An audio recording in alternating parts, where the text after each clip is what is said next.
വിനോദ മേഖലയ്ക്കായി നിയമനിർമ്മാണ സാധ്യത പരിശോധിക്കുമെന്ന വനിതാ കമ്മീഷൻ.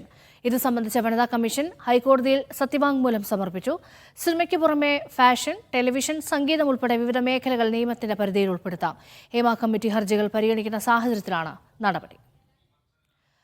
കൊച്ചിയിൽ നിന്ന് അഹമ്മദ് മുജിതബ ചേരുന്നുണ്ട്.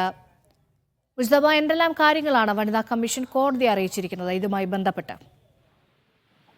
രേഷ്മ, ഇന്ന് ഹൈക്കോടതിയുടെ സ്പെഷ്യൽ ബെഞ്ചിന്റെ സിറ്റിംഗ് ഉണ്ട്. ഹേമ കമ്മിറ്റി റിപ്പോർട്ടുമായി ബന്ധപ്പെട്ട വിവിധങ്ങളായ ഹർജികൾ ഹൈക്കോടതിയുടെ പരിഗണനയിലുണ്ട്. സ്വാഭാവികമായി ഒരു സ്പെഷ്യൽ ബെഞ്ചിന്റെ രൂപീകരണവും അതുമായി ബന്ധപ്പെട്ട് ആദ്യത്തെ സിറ്റിംഗും ഒക്കെ വിശദമായി നൽകിയതാണ്. ആ സിറ്റിംഗിൽ ഈ നിയമനിർമ്മാണ സാധ്യതയുടെ, പ്രത്യേകിച്ച് സിനിമ നിയമനിർമ്മാണ മേഖലയുടെ നയരൂപീകരണവുമായി ബന്ധപ്പെട്ട ചർച്ചകളൊക്കെ ഉണ്ടായിരുന്നു. അതുമായി ബന്ധപ്പെട്ടാണ് വനിതാ കമ്മീഷൻ ഒരു സത്യവാങ്മൂലം നൽകിയിരിക്കുന്നത്. പ്രധാനമായും വിനോദ മേഖലയ്ക്ക് പുറമെ വിവിധങ്ങളായ വിനോദ മേഖലകൾ, അതായത് ഫാഷൻ ഉണ്ട്, ടെലിവിഷൻ മേഖലയുണ്ട്, സംഗീതം, സർക്കസ്, അതോടൊപ്പം തന്നെ മറ്റു വിഷ്വൽ ആർട്സുകൾ ഉൾപ്പെടെ ഈ മേഖലയിൽ ഉൾപ്പെടുത്താമെന്നാണ് പറഞ്ഞിരിക്കുന്നത്. അതുകൊണ്ട് തന്നെ അതുമായി ബന്ധപ്പെട്ട നിയമനിർമ്മാണം സംസ്ഥാന ലിസ്റ്റിൽ ഉൾപ്പെടും. അതുകൊണ്ട് സ്വാഭാവികമായും അതിന്റെ ഒരു സാധ്യത, ഒരു കരട് രൂപം ഈ സത്യവാങ്മൂലത്തിൽ പരാമർശിച്ചിട്ടുണ്ട്. എന്തായാലും 10 മണിയോടുകൂടി അല്ലെങ്കിൽ 10:30 ഈ ഹൈക്കോടതിയുടെ പ്രത്യേക ബെഞ്ചിന്റെ സിറ്റിംഗ് ഉണ്ട്. അതുമായി ബന്ധപ്പെട്ട ചർച്ചകൾ ഉണ്ടാകും. എന്തായാലും വനിതാ കമ്മീഷൻ ഈ വിഷയത്തിൽ ഒരു സമഗ്രമായ ഒരു കരട് രൂപം സമർപ്പിച്ചിരിക്കുന്നു, സത്യവാങ്മൂലമായി സമർപ്പിച്ചിരിക്കുന്നു. ഒപ്പം തന്നെ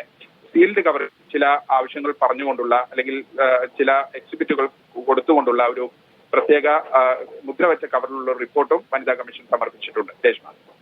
ശരി മുജിതബ.